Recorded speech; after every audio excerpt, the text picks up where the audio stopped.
I'm back with former BBC reporter Stuart Sutton-Jones. He now runs the Canadian chapter of Latitude, which places recent high school graduates in volunteer positions around the globe. So this used to be called Gap Year, right? It was called GAP. Yes. Oh, Gap, right. It was the original GAP program in the UK. Right.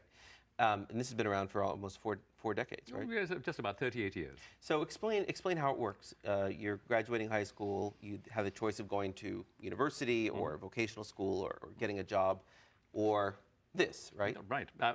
The idea is that young people often benefit from not just rushing off and continuing another 4 years of education after 12 years of intense study. And also it's a maturing opportunity. The original purpose of GAP, as it was set up in 1972 in UK, and now Latitude, we have offices incidentally in Australia and New Zealand, and our headquarters are in UK, and we are the North American office based in Vancouver.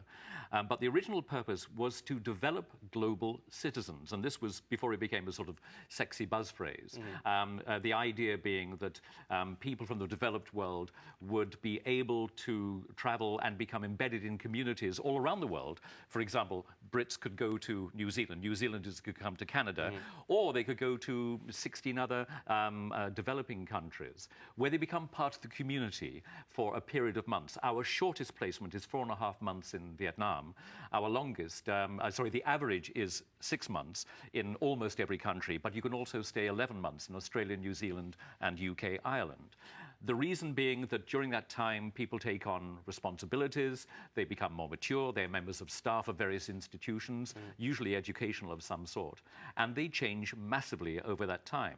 And by the way, just as an aside, the Canadian universities at which I presented all loved the program because they get a much stronger undergraduate when they come back. They get a person better able to deal with university life and benefit from university life. So it's different than the American Peace Corps in that you restrict it to age 17 to 25, right? Yes, and also the Peace Corps and VSO in UK and QSO in Canada, are actually sort of people with already established skills. Right. You can be 50 years old and do. That's right.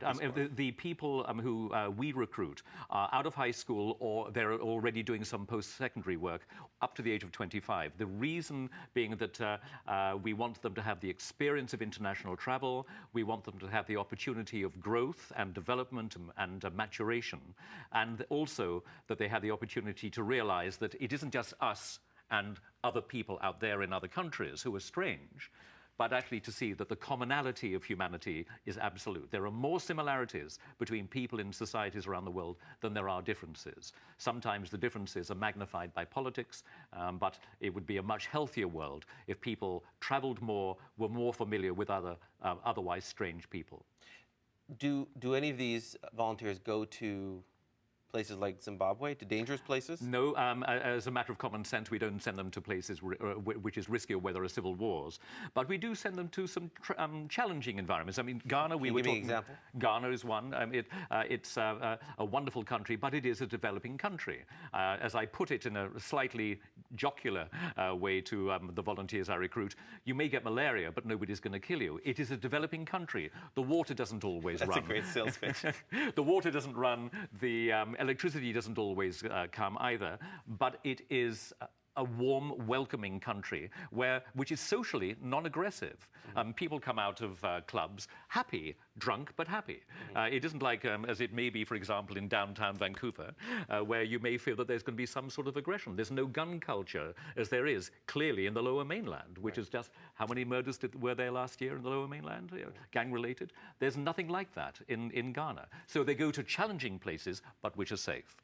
Can you give me, I'm sure you have thousands of stories of interesting experiences, but just to give us a sense of what these volunteers go through.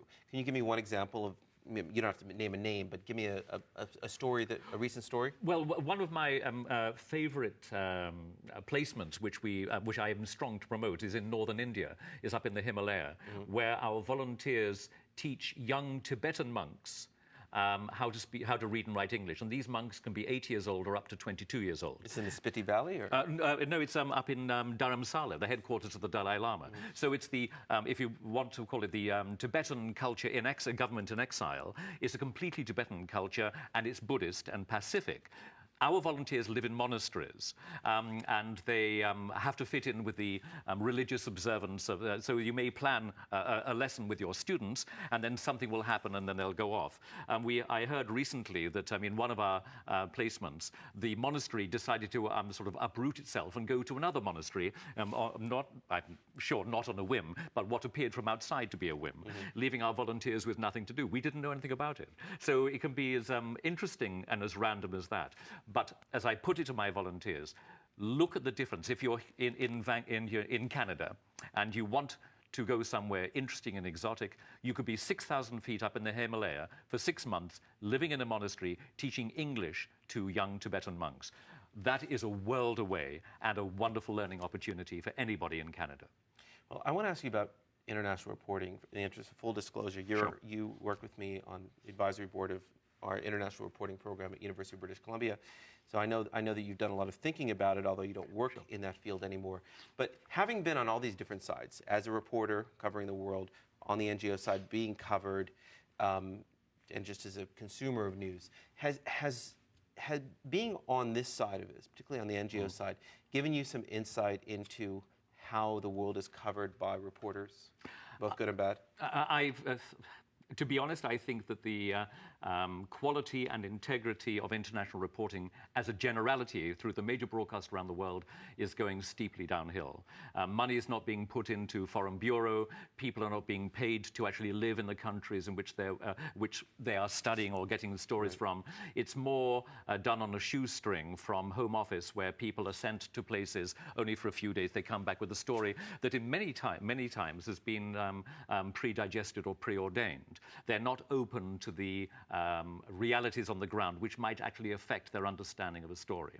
So, which is why, incidentally, and it's not just a puff for UBC, but the course that you are running at UBC is actually quite spectacular, because over a 10-year period, approximately 100 young journalists can be created who will have had international reporting experience in the best sense, in its purest sense. We were trying to give them that sort of the dream that you live, being the sort of a romantic dream of being an international reporter. Absolutely. I mean, do you think that is, your sense is that's dying?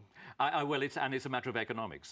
The major broadcasters and the major news disseminators are not putting the money that they need into covering the world in the way that it should be. And I must say, I'm a former BBC journalist, and I say the BBC is still light years ahead of most international broadcasters when it comes to covering out-of-the-way places and going to stories which are not necessarily the sexiest stories. Well, Stuart, thank you for joining us. It's been a pleasure.